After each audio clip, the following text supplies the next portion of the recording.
आदाब, नमस्कार। आप देख रहे हैं एटीएन इंडिया और मैं हूं आपके साथ रैयान अहमद। अभी हमारे साथ मौजूद हैं मोहम्मद काशिफ यूनुस साहब, जो कि समाज बचाओ आंदोलन के संयोजक हैं। तो उनसे बात करेंगे कि सर आपके जैसे कि जो लोग सहयोगी थे आपके साथ जो बैठे थे प्रेस कॉन्फ्रेंस में, उनका कहना था कि अगर सरकार उनकी बातों को नहीं मानती है, आपने भी ये बात कहा था, तो आप लोग सड़कों पर उतरेंगे, आंदोलन करेंगे, किसानों का जो आंदोलन चल रहा है उसको आप लोग तूल देंगे, आगे की तरफ उसको बढ़ाएंगे। नहीं, बिल्कुल। आज का जो कार्यक्रम था वो लॉकडाउन से जो लोग प्रभावित हुए हैं उनको लेके था। मार्च से लॉकडाउन लगा, अप्रैल से लगा, अभी भी लॉकडाउन है। अभी भी स्कूलों के लिए लॉकडाउन है, वकीलों के लिए लॉकडाउन है, रेस्टोरेंट का कारोबार उतना अच्छा नहीं हो पा रहा, उनके लिए लॉकडाउन है। बहुत सारे असंगठित क्षेत्र हैं जिनके कारोबार के लिए लॉकडाउन है।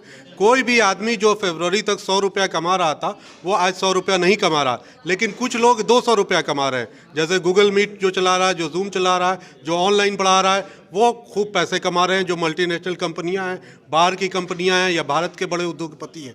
तो ऐसे सिचुएशन में जब भारत की 99% आबादी का आय पिछले 8 साल में कम हो गया है और दूसरे कुछ लोगों का 5, 10, 20 लोगों का आय बहुत ज़्यादा बढ़ गया है, तो ऐसे में अगर सरकार कोई ऐसी आर्थिक नीति नहीं लाती है जिससे भारत के सभी 99% लोग जिनकी आय में 10%, 20% या 100% की कमी आ चुकी है, वो वापस कमी की भरपाई कैसे होगी? टैक्स सरकार माफ़ करेगी या मुआवजा देगी, कोई आर्थिक पैकेज देगी जिससे फिर से छोटे कारोबार स्थापित किया जा सकेंगे? अगर सरकार कोई सही आर्थिक नीति लेकर नहीं आती है तो बिल्कुल जो किसान आंदोलन आप देख रहे हैं उससे बड़ा एक आंदोलन होगा, क्योंकि किसान जो है देश में 60-65% है, तो लॉकडाउन से प्रभावित लोग जो है वो 99% लोग हैं। इन 99% लोगों को कोरोना और लॉकडाउन पर सरकार उनका शोषण कर रही है।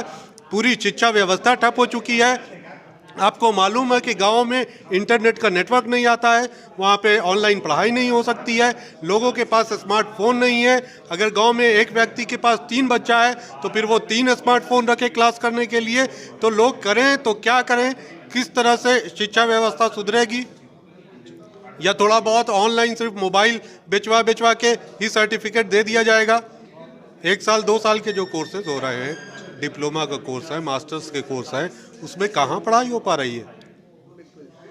सर, जैसा कि भाजपा वालों का कहना था कि विरोधी जो दल है, मतलब विपक्ष जो है, वो इस चीज़ को तूल दे रही है और कुछ असामाजिक तत्व हैं जो कि इसको तूल दे रहे हैं। जैसा कि आपने भी अभी कहा कि हम किसान आंदोलन को आगे बढ़ाएंगे और इनके साथ मिलकर के सड़कों पर उतरेंगे और एक आंदोलन करेंगे, सत्याग्रह। अगर विपक्षी पार्टियों के अंदर दम होता और वो सही नीतियों से काम करते तो ना केंद्र में दोबारा नरेंद्र मोदी की सरकार बनती और ना यहाँ अभी 1 महीने पहले आपको नीतीश कुमार की सरकार बनती। विपक्षी पार्टियों के अंदर कहीं ना कहीं कुछ कमी रही है, जिसके कारण सरकार की सभी कमियों के बावजूद वो सत्ता में नहीं आ सके। इसलिए समाज को खुद आंदोलन करना पड़ रहा है। किसानों ने खुद आंदोलन किया है, किसी खास राजनीतिक दल ने नहीं किसानों को आह्वान किया और किसान आ गए। राजनीतिक दल खुद कहीं ना कहीं बिखर रहे हैं, उनकी अपनी समस्याएं हैं। ये जो आंदोलन है ये पूरी तरह से समाज का आंदोलन है, जो किसान का आंदोलन हुआ। इसी तरह कहना है कि ये किसानों का आंदोलन नहीं है, कुछ असामाजिक तत्व इसको बढ़ावा दे रहे हैं।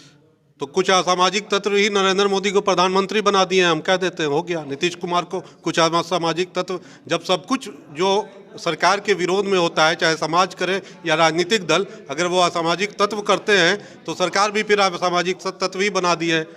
प्रधानमंत्री और मुख्यमंत्री को बनाने में भी असामाजिक तत्वों का हाथ है, पूंजीपतियों का हाथ है, वो जनता को लूट रहे हैं।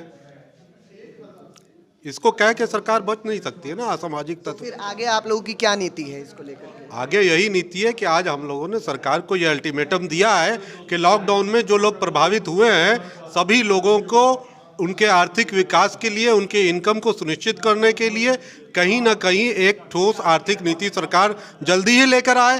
पहले जो है लॉकडाउन में आपने मध्य प्रदेश की सरकार बनाई, वहाँ गिराकर, फिर यहाँ बिहार में जल्दी जल्दी चुनाव कराया कि हमारी सरकार बन जाए। अब आपकी सरकार बन गई है, तो अब आपकी सरकार बन गई है, 1 महीना हो गया कैबिनेट बने हुए, तो आप कोई ऐसी आर्थिक पॉलिसी अब ले आइए जिससे सभी लोगों का अर्थव्यवस्था जो गड़बड़ा गया है जनता का, वो ठीक हो जाए। अगर आप नहीं लाते हैं तो फिर आंदोलन होगा।